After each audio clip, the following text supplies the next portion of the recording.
So I learned early on that the only way to succeed is to not be a control freak and to know where your weaknesses are and to get others bought in to help and be part of something. There's so much happiness in collaboration, but there's also so much power in collaboration. Figure it out. You got a brain. I believe you can figure it out. Figure it out. And it's only because the view is by the time I teach somebody else, I could have done it myself. And yes, that's true to a certain degree, but what that does is hamper your growth, right? So it's important to bring people in as partners, not to take away from you, but to help augment you and what you're doing. I personally feel that any leader who's afraid to fail is also afraid to learn. You need to continue to evolve along that path, which means that in order to do that, you have to get uncomfortable. What took you to level 1 is not going to take you to level 2. What took you to level 2 is not going to take you to level 3. Not being afraid to ask for help, because a fraction of you helping someone else or a fraction of someone else helping you can be so rewarding. This is how I'm going to get there. And that could empower the entire workforce to then multiply the workforce with people who are dedicated to now your vision.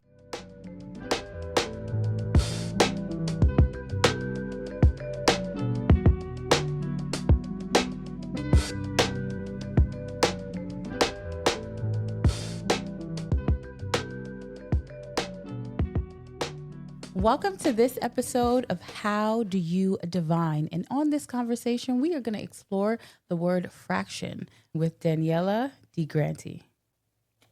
Thank you so much for being here. Thank you for having me. My pleasure. My honor. Listen, when I say you're awesome, I just want you to know how awesome you are. Thank you. Truly. And I think the word fraction really kept coming up in a lot of our conversations because I think your expertise is second to none.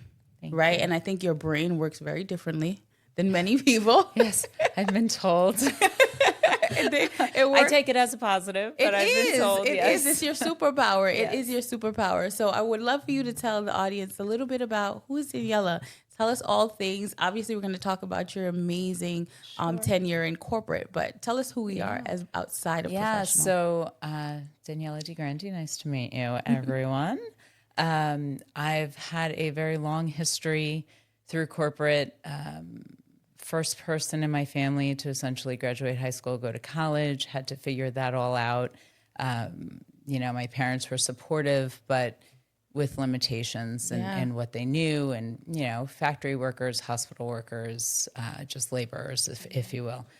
So I was on my own to try to figure it all out. And I learned very quickly that in order to do that, I had to network and reach out to my community and, people in the industries that I wanted to be in and make contacts. And so I made my way to college. And through that endeavor, I had somebody reach out to me and say, hey, I got a job at a bank as a teller because I needed a full-time job to pay for college. So one of the managers there reached out and said, hey, would you be interested in a job at a systems integrator? And it's full-time, blah, blah, blah. So I said, sure. And so that started my career in tech. I was very early on. I started out at the reception desk, quickly went to administrative assistant for the CTO, which led me to, Lotus Notes administrator, Cisco, it was CC Mail administrator at the time. And so I learned tech and I fell in love with it, and I fell in love with the people and just the camaraderie within tech at the time. And I worked very closely with the CTO and the other C-level executives. It was a smallish firm at the time. And I'd occasionally go substitute out for, help desk people at customers or whatever it was. And so I was at a customer site helping the CTO with a presentation he had to do. They were revamping their call center and we were integral into the call center. So he asked me to help him with his PowerPoint presentation and the whole the whole bit. So I worked with him very closely for probably about a month to get this presentation done, because it was a big meeting with the board. It was a whole change program Yeah, revamp. those board meeting right? decks are very It was serious. very big. And he got food poisoning the night before. And I got a frantic call at 6:45 a.m. while I was on my way to the office that said, I can't do the meeting. I have food poisoning, like in the hospital, food poisoning. Oh my gosh. And I said, no problem. I got you. Oh, And girl. I turned around and I drove to the customer site. And when it was his turn to present, I, in my 20-year-old self, got up there with all of the confidence of the world and presented to this room full of people. And there's probably 30 people in there, people from Deloitte and Touche at the time. Yeah. And the board members were there, senior managers. It was a lot. And I gave the presentation as we had written it, as we had rehearsed it. And after the presentation, one of the partners from Deloitte came up to me and said, I'd like to offer you a job. And I said, I haven't even graduated college yet. Oh, come on, said, girl. Oh my God. He said, when do you graduate? So this was like March. I said, I graduate in May, actually. And he said, give me a call day after graduation. And I called him the day after graduation, and I started a job at Deloitte and Touche at the time. And I worked there for a little bit. And then I moved to Long Island, and I was here alone, so I had to make friends. So I got a job on the island, and I made some really great friends. And then from there, I went to work for Reuters, and I was at Reuters for 25 years. I just left there in December. And that gave me a wealth of global experience, right? Nice. So Reuters is so global, #1 news agency. It's really a beautiful company to work for. And it gave me such experience with dealing with different types of people and cultures, and really allowing me the space to connect, which is really what I'm all about. I'm all about the connections. So that's exactly how I've gotten to where I've gotten. And so now I'm on this quest to do things that speak to my soul, which is really about, helping others and helping others through things that maybe I wish I would have had help with when I was having issues or, trying to figure it out. And I'm part of a really nice, large network of people who do that for each other. We do a lot of brainstorming and feedback sharing, and really in celebration of helping bring people along, because each one of our successes as humans is really built on helping elevate others, right? Yes, and really, I always say that's the true form of service. Yes, is how you treat and care for others. That is, I feel like everyone's innate desire and should be to treat one another, not only like we want to be treated, but how we would want to be treated in that season of our life. Yeah, absolutely. It's really,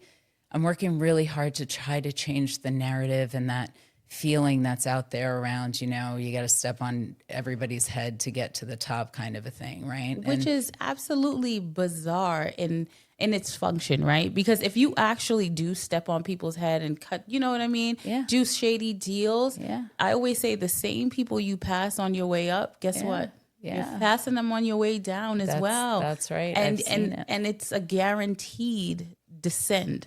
Yeah. If you win that way. Right. It's a guarantee. You'll win for a time, but it will only be for a time. Right.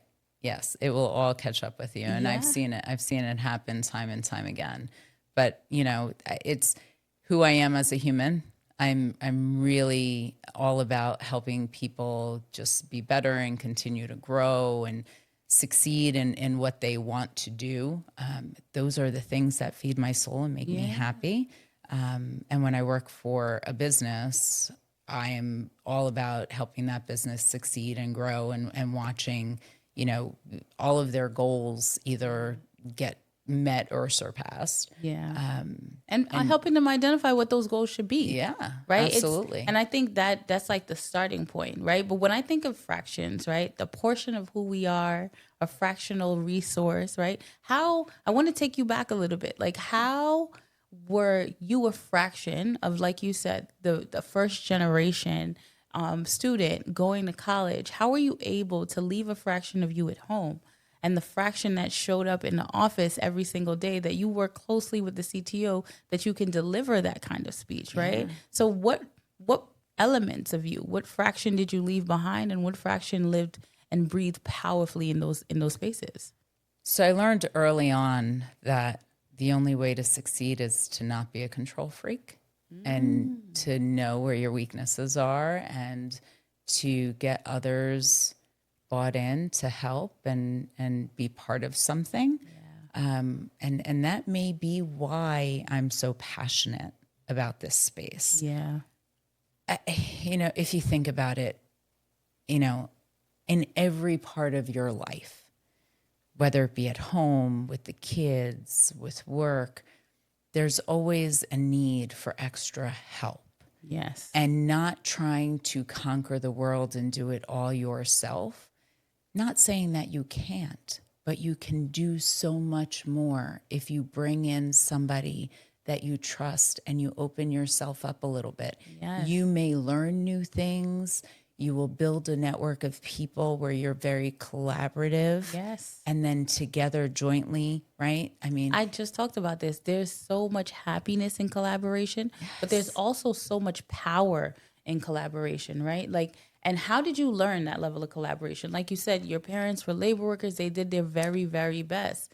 How did you see that their ability to say, well, I need help here. I can only take you but so far. Give us some insight in there. I don't know that there was an I need help here and I need help there. It was this needs to get done. Figure it out.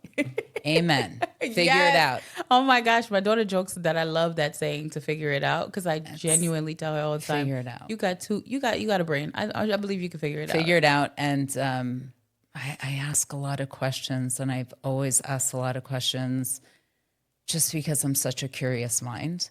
So I used to get go look it up in the encyclopedia a lot.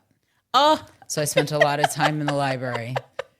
This is before Google, obviously. I know. And listen, me too. I spent a lot of time in the library right on, I think it's still there on Utica and Tilden and Brooklyn. Like, I lived in that library, but it also taught you a good way to seek out knowledge, Yes. right? And what parts to keep and what parts not to keep, and why That's it's right. important to kind of know enough to take you to the next step versus knowing the entirety of the solution. Yeah, and I mean, I coach a lot of people, and a lot of them are what I would deem to be control freaks, and it's only because the view is by the time I teach somebody else, I could have done it myself. And yes, that's true to a certain degree, but what that does is hamper your growth, right? So it's important to bring people in as partners, not to take away from you, but to help augment you and what you're doing. Yeah.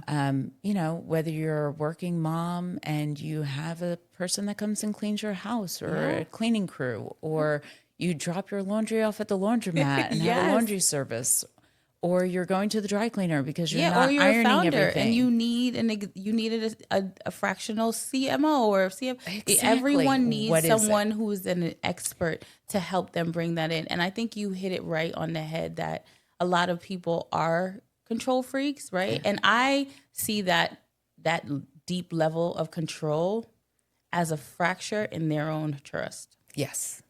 With themselves. There was some pain, something didn't go right somewhere along their journey. And instead of isolating that situation, learning from that situation, they just took on, I can fix this. This could never happen again because I am going to be the one that touches it from the beginning to the end.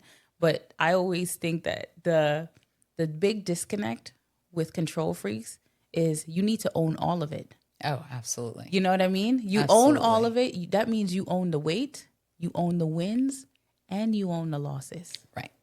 And a lot of people that struggle with control issues, some of it's rooted in insecurity, some of it's rooted In pain. in trust. A lot of it's rooted in fear, right? Fear of failure. And a lot of the time when I tell my clients is we can't be afraid to fail, right? We have to fit. What we have to do is realize that maybe the vision or the decision that we made at the time was the right decision or felt like the right decision. But now that we're down this path a little bit, something's changed and it is no longer the right decision. So we need to pivot. I'm gonna use the word pivot, right? And every Yeah. time I use that word, I think of Friends. Yes. But we need to pivot, and sometimes that means fail fast. Yeah. Right. Whatever path we are on is not the right path for whatever reason. Tech changes so quickly. It could be a technical change. It could be a regulation change, a compliance It could change. change. It could be so many changes in the ecosystem that has absolutely nothing to do with your business, and you have no control with it. Exactly. And you, like your competitors, like everyone else around you, have to pivot and adapt and be so quick with it. But I like what you said in terms of being afraid to fail. Right. Right. And I personally feel that any leader who's afraid to fail is also afraid to learn. Yeah. Well, there. You can't. Yes. How I see it is, you can't, regardless of how successful your business is, software, technology, in any industry, you have to be willing to learn and every single day, because your ecosystem changes actively all the time. Everything is not exactly how it was yesterday. Like we were talking about some of those systems, those, all of those systems gone. are gone. Yeah, they're they're gone. gone. And you've Long gone. adapted Right. to all the new software that's out there and new ways to be more efficient and adapt and grow your business at a global scale. Right. Right. But if, let's just say, you sat back and you said, you know what, I don't want to move off, like, and we're talking technology here, people, but if, let's just say from data ecosystems, I don't want to move off-prem. I don't want to go on cloud. I don't trust the cloud. Okay. Like we know that that's fear-based, right? And to certain extents, there are things that could stay on-prem. There are things that should go on the cloud. Right. But you also have to understand that you're limiting your own success based on your fear. And that's, to me, the part of the conversation that never surfaces in that room. Right. It's the fear. It is the fear of the unknown. Yes. And it may not necessarily be that they're afraid to learn, but it's uncomfortable. It's very uncomfortable for, founders, entrepreneurs, even big executives. You know what you know, and that's how you got to where you got. Yeah. And you need to continue to evolve along that path, which means that in order to do that, you have to get uncomfortable. Yeah. So that way you can continue to learn. And their fear, I think, is just the unknown and the uncomfortable space. But don't you think, to me, I always feel like this is just, as a human being, I feel like what took you to level 1 is not going to take you to level 2. What took you to level 2 is not going to take you to level 3. So I think there are executives that have accomplished major things, brought their company from A to B, right? But everyone has a goal of scalability and growth, right? Maintaining your market share. Like these are real goals. And if it worked yesterday and maybe the month before and the year before, at what point do you feel like it's okay to say, now I have to go in uncharted territory? Yeah. So that's where it all starts to crumble, right? You look at the demographic of leaders and where they are and where they've come from, and you look at society and you look at culture, and you start to realize there's such a distinct, it's the people are so about what defines them of their past accomplishments that it really holds them back. It puts them in a pretty prison, as I call it. Yes, it does. It puts it in a pretty prison You're because right. then you just stand there and you're in these meetings and you're at these networking events and you're talking about the accomplishments you made 2 years ago Right. in an ecosystem that no longer exists. That's right. And so they identify with what those accomplishments were, and they forget to reset the vision for themselves, right? We're really good about setting the vision for our companies and our businesses and our KPIs and our goals for our people, we never really take the time to do that for ourselves. And anybody who's been through a performance appraisal process can be honest with themselves in the mirror and say, this is the part that I struggle with. I mean, I struggle with it, right? And I am a person who is always looking to learn and grow because it feeds me. So when I know I struggle with, okay, what are my goals? What do I want to achieve? How am I going to do that? Sometimes you get a little bit of fear that, crops up and it's like, well, can I achieve that? Can I do that? And that's where fraction comes in, right? So how do I do that? It's not about can or can't. Because it can be done. It can be done. It but just doesn't do you think mean... it's the real hill is, do you want it to be done? Right.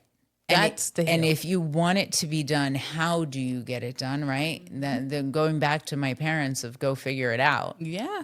Figuring it out often meant, 3 phone calls to this person, 2 phone calls to that person, this person dropping that off, that person dropping that off, and then pulling it all together. Sometimes you can't bake a cake without sugar. So sometimes if you're out of sugar, you knock on a neighbor's door, right? Can I borrow some of your sugar? Or do you get in the car and drive all the way to, you're going to drive to the supermarket. You're going to get. So is that an 45-minute escapade of your time? Now your cake is dead.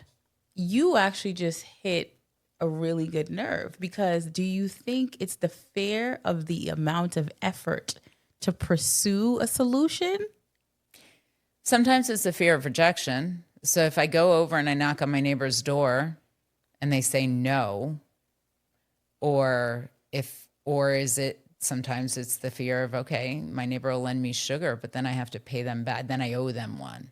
I don't want to owe somebody one. But see, to me, that's to me the fractions of a real leader and an executive. That's exactly because right. you can't be afraid of owing someone or be a rejection. To me, like a no is a delayed yes. It's that. A no is just on to the next. Like, it shouldn't phase you. I know for me, it doesn't phase me, right? It shouldn't phase you. And then ultimately, if you're more fearful of what happens when you say, I need help, that means you're comfortable in your pretty prison, right? Yeah. Absolutely. If it's all about self-serve, I'll self-serve. Okay, you'll get the cake baked, but now it costs you more money because everything, that you put through. Do you have to redo the batter? Do you not have to redo the batter? There's so much dollars wasted whatever it in is, this right? pursuit. So is it wasted work? Is it wasted effort? It's wasted time when you could have just knocked on the neighbors next door. And guess what? If the neighbor next door didn't have it, there's another 2, 3, 4, 5 doors down the way, right? So it also has to do with grit. Yeah. The grit to accomplish and figure it out, and want to do that. But this leads me to so many questions, because then who holds the executive accountable to wanting to figure it out? Because sometimes, like you said, like I think often that grit is very personality driven, right? It's if you're genuinely not a go-getter personality, which everyone doesn't need to be like a good executive or a founder or an entrepreneur. You don't have to be. Let's just say you're the visionary, but you're not the one that has the grit to power through funding and power through the pitches and the change in the ecosystem and the market is change. Like, you might not be that person, right? And in order for you to go pursue who that person can be to help you succeed, you're afraid of rejection, of the I don't want to owe anybody, right? So then now you've put yourself in a box based on your own personality and your own desires. Who holds them accountable that this is an organization you're building? This is a movement you're building. Well, it can't just be about your thoughts. And That's right. Absolutely. So I really believe executives bring vision. Yes. But they also bring the team, right? And it's important to build that relationship with your team. So the how do we get this done is how do we get this done? Not directive. I'm the executive, I want this done, and this is how I want it done. Yeah. Unless you are bound by some compliance rules, some legal, ethical something hard, really, there's no gray matter in it. Yeah. Everything should be collaborative, because in collaboration is where we succeed. That Absolutely. team of people that you have thought of things and been exposed to experiences and things that you may not have and likely have not, Yeah. right? And when you engage your team in the thought process of how do we do this? This is what I want to accomplish. Yes. And then the team rallies together. How are we going to accomplish it? And how do we execute, right? Absolutely. And I think I think you articulated that immaculately, because I think, like you said, executives, we are supposed to sit at the table and have a discussion. I think we should move right. I think I should move left. Maybe we should go down the middle, and then have like a strategic discussion about the how. Right. And keeping so many people in that discussion is so valuable, because one person can point out, hey, actually, we're going the long way. That's going to cost us more resources than we're winning. The next person would be like, actually, I have a resource that can help us move from A to B. We don't need to go the long ride. But going back to what you're saying about the fracture in the individuals, right? That limits them from being more collaborative, I think is something that is not often discussed, right? It is not, because leaders don't want to show weakness, right? I work with a lot of C-suite customers. So a lot of my customers are C-suite, and I come in and help them on projects or pieces of work, bodies of work, and I help support their weakness, right? So they have a weakness, they call me in, and I help them with a fraction, a piece of their work. And that helps to support them. It helps to support their team. Sometimes it's helping them, coaching them through having a hard conversation with their staff, or they're finding that their staff isn't motivated or accountable. And so I'll work with them on that. Identifying where you need the help and not being afraid to bring in somebody to help you with that. So it's more, I have some coaching that I do with different people, but on a fractional level, when I'm working with the C-level executives and the startups and the founders, what I'm doing is I am understanding what they want. Yeah. I am questioning them. I am brainstorming with them. I am helping to evolve their thought process, the thought process around what it is that they want to achieve, identify whatever pitfalls may be out there, so that way we can be as proactive against those as possible. Some people identify pitfalls and say, oh, this will never happen. So they just close the book and don't keep writing. Must be nice to just be delusional. But everything, I always say, you walk into a room, you always have to have an escape plan. And I don't know if that's my operational nature, just as a human. As a human being, know where all the exits are. I've done that since I was a child. So it may have been some crazy trauma from when I sat in a classroom and had to jump under a desk for fear a bomb would hit us. Or it just may be who I am, but I don't walk into a restaurant without knowing where the exits are. And I'm very discreet about it. My husband does it too. It's my just husband my tell way you of thinking. every exit, everyone who looks suspicious. Yes. And listen, we've been in there less than 2 minutes. Okay, right. Exactly. So I think it's a good muscle to have, and I think you use that muscle pretty well in the boardroom as well, right? But I love how you have such a approachable, comforting but accountable way of getting things done. Yes. You have an art. It's kind of like weaving in. I don't crochet because I could never, but it's very crochet like. There's such delicacy but precision in the way in which you operate. Yeah. I think that, and I appreciate that. Thank you very much. Thank you for that comment. I think that the reason that comes across is because I authentically and very genuinely want nothing out of the engagement for myself other than to see you happy and succeeding, because that's what fuels me. Yeah. A lot of people go into things, well, what's in it for me, right?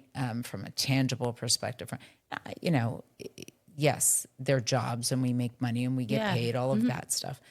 But truly, all of that aside, I really authentically am so driven by other people's successes. I just want to see people smile and be happy and be accomplished. Yes, and hit their goals, Yes, right? Because I yes. think often like executives, founders, entrepreneurs, there are I call it the base level goals, right? The goals that I know everyone knows I need to make and I want to hit. Then there are the dreams Yeah.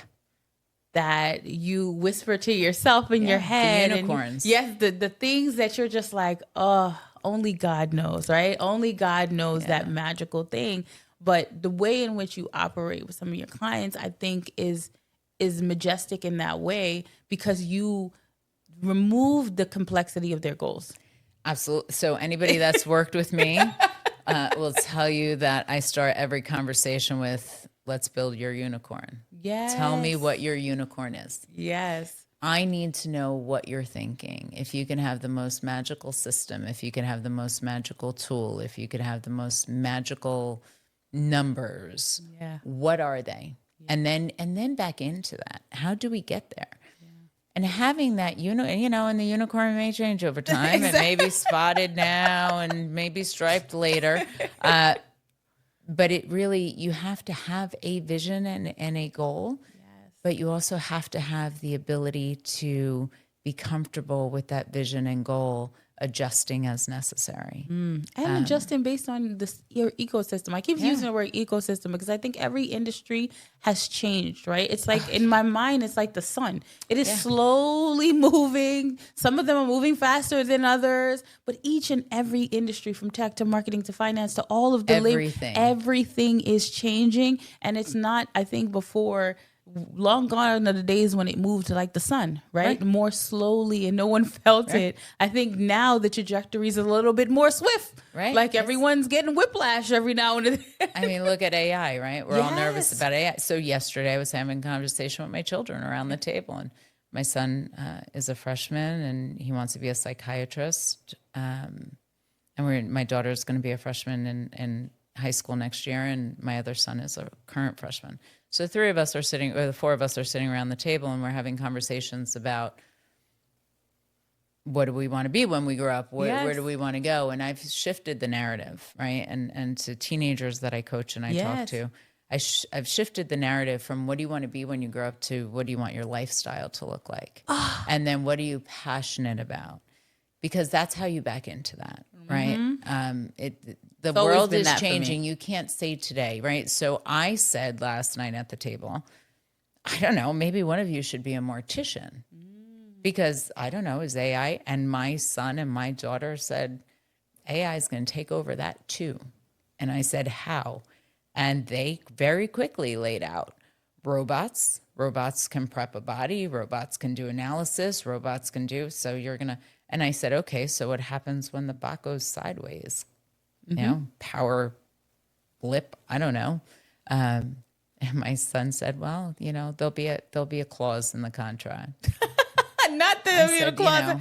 But okay, I think AI is amazing. And I think we fear, right? Because human beings, we are fear driven. Like we have to move away from the fear based conversation around AI. Yeah. AI is evolving as we are evolving as people. Right. AI is only as good as its operator. Right. Full stop. Right. Like AI, essentially, I was talking to my 16-year-old about this because she is a whiz, a scholar in her own right. I tell her every day, you have more credentials than adults that I know. But I always have to flatten things for them and simplify. The AI is like a small ball that you get out of the, carnival. It's a small ball. The ball is only as useful based on who's operating the ball. The ball can only bounce if you prompt the ball, you teach the ball. Then the ball gets bigger as you evolve the ball. The ball becomes more valuable as you bring the ball around in your ecosystem and you show the ball how it could be an assistant. Right. AI can never lead past a human being. It can gather information. It will do research. It can be more efficient in task and things like that. But AI can't be a critical thinker. Right. Like AI cannot evaluate what a solution can provide to one brand and not the other based on cultural sensitivities. Right. right? AI cannot negotiate the probability of a deal for you. People will always want to do business with people. Humans would need to trust other humans. AI is just your wonderful assistant that sits next to you. It can never supersede you. Right. And I think that, it's the industrial revolution of today, right? So back, when factories were kicking up and the jobs were going away from factory workers because these new machines were invented and new farm machines and things like that. It's the industrial revolution of today. And a little bit of it is a little scary and unnerving. And, there's some things that will normalize, right? Yeah. As we've normalized ATM machines, right? Yes, We have exactly. the same way, like the same way how again we talked about how we both lived in a library. Like now I go to the library as a museum, like in a way. Right. I bring my kids every once a month just to like be there to read together. But it's more of an activity versus what it was to me in my younger years, where it was my escape. That's where I sat and lived in books, and to me it was like, oh, I can only get these books here, and it was so wonderful. Now it has just evolved to a different thing, right? And I think, yes, be fearful, but be mindful that you can't sit there, right? And it goes back to what I was saying about executives. You cannot be so comfortable in any state that you forget that you're supposed to be evolving. Right. And that's really it, right? I mean, I think that people hit a wall where they stop continuing to evolve past where they got from a knowledge perspective. And then it becomes so, I've acquired all of this knowledge and I've gotten to this level and I'm here. Now I'm just going to lead these people behind me. But you can't lead the group underneath you, right? You can't lead across the organization. You can't lead underneath. You can't lead effectively if you're not yourself continuing to grow. Yes, you may be able to take information that's fed to you and manage upward, deliver the message. You may be a master engager and a communicator. You can break through all of the red tapes that you probably put in place so you yourself. can run the politics and you can communicate, and that's great. Yes. But you're just regurgitating, so you don't really understand. So how do you represent? How do you defend? How do you engage that conversation further? If you put something in front of a board for approval and it's not going the right way, if you're not thoroughly engaged in the how, what, when, why, wheres of what it is you're presenting, and you're just regurgitating information that your team's compiled for you, you really may not be successful in getting that approved, because there's not all of the other avenues that you can explore and identify and explain, et cetera. I think a lot of just going back to my what happened, how did I get into this corporate world kind of thing. The reason that I was successful at 20 years old in delivering that massive presentation in that room of very high level executives, that was because I was so close to the information. I was a true partner in creating that deck. It wasn't just me inputting data entry into a PowerPoint. Yeah, and you making didn't do pretty. the fancy Canva. You were an intricate. Canva. I wish we had Canva back then. Good Lord. And we had that little the click art, the click art if you were lucky, and then you had to buy the upgrades if you wanted something else. But yeah, so. Your intellectual property built that deck alongside with that executive. And it's about partnering, right? Yes. And so we were partners in getting that done. He was leading in saying, these are points we need to touch on. Yeah. And then I'd say to him, what about this? What about that? And he'd say, well, I didn't see that, right? A lot of forest through the trees stuff too. Yes. So it's collaboration at all levels is super huge.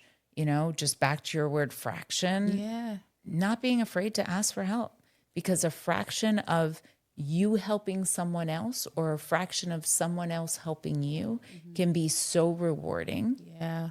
And it could be the one thing that defines true success.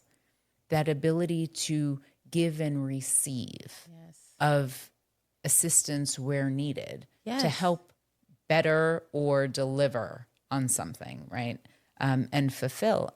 Those entrepreneurs that I'm working with that are open and honest and say, I need help in this space. Yeah. And they're entrepreneurs. They don't have a lot of money to spend, right? But they know that they need help. So we time box it, create a project. 90 days, this is going to happen. Yes. It's happening in 90 days. They're happy. And Love it. You know, it's kind of like putting roller skates on them. Yes. It's your skates, right? Yes. And you can propel yourself forward quickly Yes. by doing that, by asking for the help, right? And there's not wasted time, wasted effort, throwaway work, you know? And I also think the beauty of a fractional resource, right? And just the fractionality of who we are as individuals is that piece, that honesty piece is, let's just say I once was the founder, I was the CMO, and I love doing the creative. But there's a fraction of me now that don't want to do that anymore. Yeah, absolutely. And I actually want to move closer into being more of the chief technology officer. And I'm more interested in the software of things or the operational management of everything. And I think not only being true to yourself to understand that there has been a fraction in you, Right. having a partner and collaborating with someone helps you be honest about what would your ideal day be like, right? If all of the employees, the millions of dollars on the line was put to the side, what would your ideal day be like? And how can I help that ideal day meet your current state to a place of, I always say the utopia of it all, but I hate using that word because I think regardless of if you've net hundreds of billions of dollars and you're an entrepreneur or you're an executive at an IPO, like a publicly driven company, every executive, every leader should always be sitting in their success, but have their eye on where they need to grow. Oh yeah, absolutely. And fractional is really, and you hit it on the head, it's a partner. It's a personal partner. It doesn't have to be somebody taking over your job or somebody making you look like you can't do your job. CTOs are a perfect example. A lot of CTOs are in the spots they're in because they came up as, they started coding and programming and systems engineers, systems architects, and now they're CTOs. Those people are fabulous technically. What they're not fabulous at usually is socially. Right? Yes. They are not comfortable. They do not want to go engage with people. They don't want to play the politics, but they have to in those roles. So if you're a CTO in that space where you're growing into this, and I have a few of them, I help them with, okay, how do we do this? How do you get comfortable in this zone where you're uncomfortable? I will help you prepare that pitch deck. I will coach you through it. And then you go off and do it. I'm your personal assistant in that, in fixing these things. Yes, these right? areas that are hindering your business. Right. And I think that's part of, again, going back to like that fractionality of everything. It's being honest that as a leader, as an entrepreneur, as a founder, the areas in where you're weak is the areas in where I'm going to use the word we, need to address in order to get to the next level. Oh, yeah, absolutely. And being open and honest with ourselves as individuals about our weaknesses is important. And it shouldn't be something that we shy away from or keep hidden. It should be something that says, hey, I'm really not great at this. I am not a great photographer. Anybody out there, any of my friends out there will tell you, do not let her take the selfie. Do not let her take the picture. Oh, that's me in directions. It is bad. Everyone knows this about me. I will get us lost on one street, okay? I am horrible with directions. Horrible. At this point in the stage of my life, I've given up. I know it's never going to be my thing. I've gotten lost in almost every country I visited. And that's why my phone always have to be charged. I can relate. I laugh because I can relate. Listen, I'm not good with directions, but I think it also goes back to what you said earlier about as a leader, you have to be presented as strong and unbothered. And I know what I know, and I am like top of the class. But I think that only gets you but so far. Right. I mean, And if you have that, that is the persona that you need to own when you're in the boardroom presenting, when you're dealing in the senior management level meetings. That is the persona that you need to have, and absolutely 1000% confidence.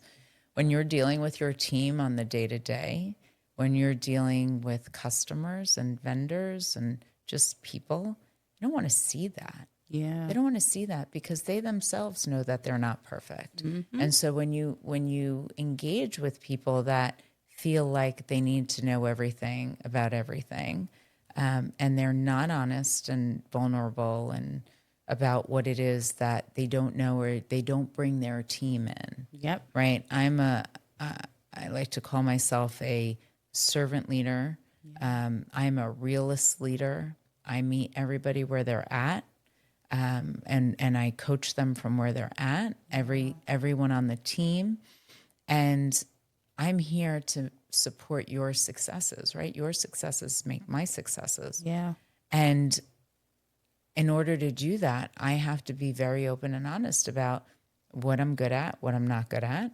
I'm thinking about this, and this is the vision I have. Help me put meat on the bones. Yeah. Right? Yep. And that works really well because it becomes a collaborative joint effort. Yes. Not everything sits in my head. And if you work on my team and you've done something, guess what? If I'm going to the meeting and I can bring you along, you're going to come and present that work. Yeah. And we're going to applaud you and we're going to celebrate you for the work that you've done. Yeah.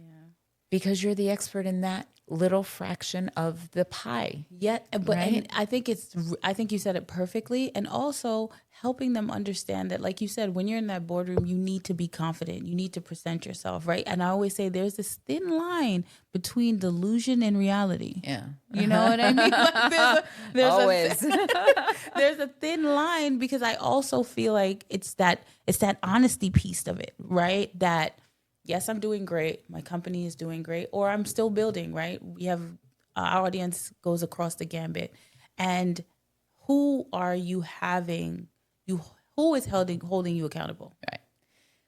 I would say that to both parts, the delusion and the reality. I would say that you're always still building. When you feel like you're ready to stop building, close your doors, cash out, sell your business. If you are a business owner, if you are a corporation, if you have lost the will to live, so to say, yes, then sell it, cash out, go do something else, go retire, whatever it is.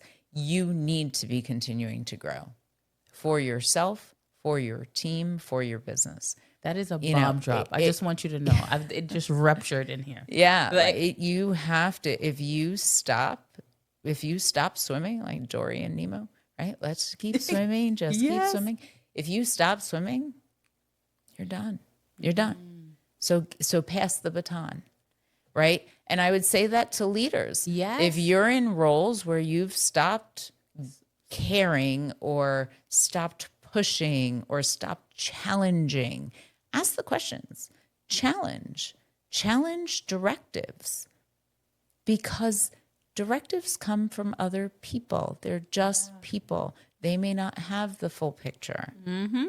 And often they don't. And often they do not. And if you cannot have a conversation, an open conversation, and say, I understand you want me to do these things, but if we did these 3 other things instead of these 2, this would happen. Yeah. That is a conversation that would be welcomed, right? And so as a leader, you really have to have this relationship with your team where they don't feel scared of you, right? That power of authority thing. Yes. But I also think like fear begins fear, right? When people are fearful, they try to fearmonger. Like fear. Yeah. But then I always say, like, emotions separate, right? The emotions of it all apart. There's still a growing entity that you are responsible for, that your vision has established and grown. So at some point, as a human being, you have to say, I need help, or I'm not doing what I need to do. Usually what happens is you wait too long, right? You wait too long. I've seen startups that have waited too long to bring in the help. Know it too well. And and the funding is gone, or they're going to ask for funding and they're not getting it because they're not as far along as they should be, or whatever the case is. But asking for help as soon as possible, right? You don't have to do everything yourself to be the successful leader that leads the tribe, right? That leads to success. You don't have to do it all yourself. Just pick on different types of people within your network. Reach out to. I have a whole business that is dedicated to fractional executives and fractional support. Just this little bits. It's a different way of thinking. From I'm going to go get a contractor. We're not contractors. We're not contractors. We're not consultants. Right? We are fractional support people who fractional executives will come in and they are at your level. Right? So you can't just say, I need you to do X, Y, and Z. They're asking, why are you doing X, Y, and Z? It is like another little part of your brain. Like the people that I work with, why are you doing that? How are you doing that? What reason? And what was the reason? And more importantly, how are you measuring that? Yes. How do you measure success? How are you what does it cost to optimize and to operationalize? And so many clients. What are your operational costs? No idea. No idea. They just, order things, buy things. This on a subscription. Who knows what that? Right, exactly. Who this knows on a what that number? subscription. And like there are contracts, and we're talking about larger organizations, that there are just contracts that's been in place for as long as forever. And every time the renewal come up, it's like, let's just make sure we get a percentage down, a percentage over. But you don't realize you're in contract with a solution that is dated. Oh, absolutely. That is actually holding you back from your goal that you had 2 years ago. Right. Or are you looking to engage with a company to get a service from them who is on the market to be sold? That part. Right? So there is a lot of thinking that needs to go in that people normally just don't think about. So that's what we do. We help you think completely, right? And not everybody can do that alone in a vacuum. There's always something that gets missed. Right. We're always leaving home, forgetting something behind. And also having that subjective eye on things, right? That objective opinion, I should say, of where you are now and where you want to go. Right. Because sometimes it's not realistic. Sometimes, like you said, you've waited too late. And now what you think would have been a 90-day engagement would have been a 6-month engagement needs to be a year to even take you to halfway to go one. And all of the wasted money, right? Oh, I don't have money to pay for that, and I don't have it in my budget. All of the money that you spent going down the wrong path, that's now just wasted. Gone. The money is gone. And then your people have gone, your employees have gone through change, new software. I see this with software programs all of the time. Oh, we bought this software program. Oh, it's best in class. It's best in class. That's great. Best in class is great for a certain business. If you're a smaller business, best in class for you is not what's best in class for Microsoft or for a large corporation. I always use the Ferrari and the bicycle analogy. Not every company needs a Ferrari. Yes. You can go very far on a bicycle. From a bicycle, guess what? That Honda can take you where you need to go. And really and truthfully, does the Ferrari still serve the needs when you become a multi-million-dollar company? And we could evolve to the Ferrari. Yes. And sometimes the Ferrari is not even a Ferrari. Exactly. It's a Ferrari with a Honda engine. But yeah, there, I see a lot of that. And those are the pitfalls. Not thinking that first it's the personal piece, getting good with being willing to ask for the help and knowing that you need help and trusting. Because when you work with me, you have to be very trusting because I'm a little hard. I ask some hard questions. I make people very uncomfortable. But I do that because that's how we grow. Yeah. Right? That's why I am here. I am here to help you grow and flourish like a beautiful flower. And in Yes. order to do that, I have to sometimes repot you, and sometimes I have to put a different soil in or add a little Yes. additive, whatever it is, and you will bloom beautifully. Yeah. But sometimes all of that's a little uncomfortable. Yeah, and also understanding that while it's uncomfortable for you as an individual, I don't know why because I've always been like that I can separate Sanika's desires to the needs of the business. I can separate Sanika from the roles I acquire. Like I can separate those two things because to me those are two big entities. They're not one and the same. And I love the way you go about it because you remind them that while you are the leader, while you are the executive, while you are the one with this responsibility, you aside, there is a responsibility to this organization that you've built. Yes. There is a responsibility to this business. So if you don't feel like you want to build, like you said, hand off the baton. Right. Yeah. Are you willing to see it die because of your personal emotional state? Yeah. And the beauty is that when you do that, you give your team an opportunity for career development. You give your team an opportunity for them to build their skill sets, Yes. for them to shine, for them to feel good about the work they're doing. And a lot of people say then they get their skill sets and they'll leave and go find another job. That's why I won't do it. But that's what you want. You want them to feel like they could do that if they wanted to, but they're not going to. But they're not because you make them feel so empowered.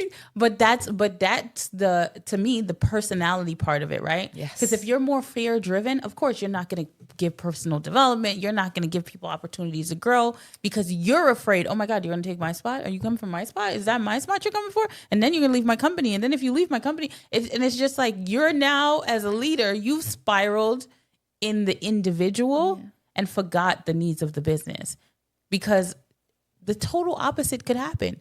You can invest and lean into these individuals and give them personal development and show them a path that, listen, as a leader, I feel like I made this wrong decision, but I'm going this route. I'm working with this person, and this is the trajectory I see for our organization, and this is how I'm going to get there. And that could empower the entire workforce to then multiply the workforce with people who are dedicated to now your vision and not even the salary. Right. Not even the role. They're in it. I'm in it with you, buddy. Yes. Let's go. Let's get this done. Yes. And they feel empowered and they feel accountable and they feel fulfilled. Yeah. Which is the biggest part, right? Yeah. It's so important. It's so important. That's the number one thing that I talk about with leaders when I'm doing coaching is their relationship with their subordinates and across their peers and their peers subordinates, right? So when you look at the org chart, how do you look across and how do you look down on that org chart? What are those relationships like, and what do you do to build those and build that camaraderie and that sense of teamwork? And I we're love all in this. it. I love this conversation because it also speaks to the importance of fractionality in our overall capitalistic society, right? Mm-hmm. Right. We're talking to the entrepreneur who is building a small business, and we're also speaking to the larger corporations that are public or about to go IPO or have millions of dollars in funding. The systems and the way in which to operate are very much the same. You know how I am about simplicity, right? Yeah. They add all these level of complexities and layers of leadership, which is fine. And if you feel that you need it to be an efficient business, but know that the methodologies are all the same. Right. The rules are all the same. You know what I mean? That the path to success is going to be different, but the core elements of always being a learner. Yeah. No, absolutely. Always being willing to build. Like these things are so critical to the overall success in life. Yeah. Much less your business. Yeah. And it is also in life, right? Yeah. Show me your home and how does that look different from your corporate life? But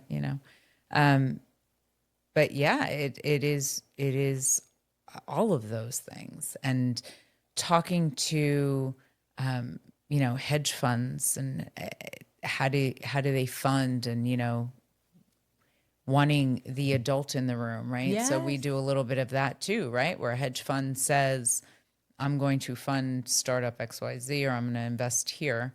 And then they send in a representative. So, if you're a hedge fund, you can send in a fractional representative Yes. to work with you, and, To be the person in the room be that the needs to be eyes, there. Yes. Yes. for you on your investment. Sometimes startups and entrepreneurs and the people that are getting the money are a little nervous and hesitant, which is natural and normal, except that when you're working in authenticity, that that really shifts quickly. Yes. It is a natural reaction. So I would say that, really working in authenticity is huge. Yes. Just bringing your authentic self, real, raw, I've had people have very nice conversations with me, and I've had people have full on ragers, and I'll meet you where you're at. It's okay. I have pretty thick skin. Sometimes I hide, but it really is about being truly honest with yourself and who it is that you look at in the mirror every day, about where you bring strength to the table and where you bring weakness, and then finding a counterpart and a trusted partner that it's not going to berate you for where your weaknesses are, but they're going to say, I got your back. I got your back, and I got your back, and I also know where you need to go. I got your back. And I know where you need to go. Yeah. And it's that level of trust, right? And I think sometimes as individuals, you don't have that trust in yourself, right? You don't trust your own intuition and where you need to be. But what's most important is that you have to trust the market in which you sit in. Yeah, absolutely. Right? I think everyone needs a gut check, because as a visionary, as a creative, right? Sometimes you can get in your own rabbit hole, right? Of, no, everything's going great. We're just having a moment. Everything is going great. And then everyone comes to the table with their own perspectives of where that business is right now, and what we should do tomorrow, and how do I just get it from point A to point B, right? Just speaking to the entire gamut. How do I move from ideation to a tangible thing? Step one is move. That's it. One foot in front of the other. And you Put have your feet to on the move. ground. Yes. You have to move. And I think as we wrap this discussion, I think thinking about the need for fractional support and what it means to be a fractional human being. Step one is moving. Yeah. Moving, right? Yeah. You have to be able to move. And not all movement is progress, but you have to start making moves in order to move towards progress, right? And sometimes that is getting support of someone who's going to hold you accountable, to not just be, oh yeah, the business has been in this state for X amount of days. No. Right. Give yourself timelines. I'm going to try to fix it up until this time. And don't be generous, because remember, you're the person who put yourself in this situation. That's exactly right. Sometimes you shouldn't be the one giving yourself the timeline. Exactly. Right? This is conversation that would be conversation number one. What's realistic? How do we do it? You can't give yourself a realistic timeline if you don't even know how to get out of it, right? Yeah. So depending on what the situation is, but it is about holding yourself accountable and making sure that you do some reach outs and things like that. And you're right. It's about movement, right? You're lost in the forest and you can't see your way out.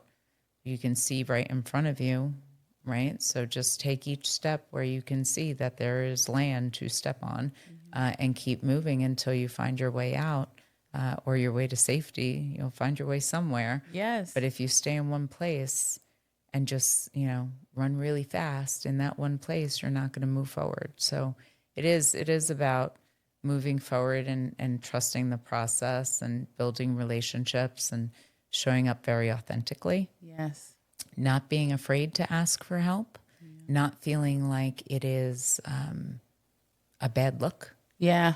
Right. And don't worry about what it looks like. No. Don't worry about it, what it looks like. No, absolutely Because not. success, I feel like you can touch success being comfortable, but you can never sustain success and comfort. No.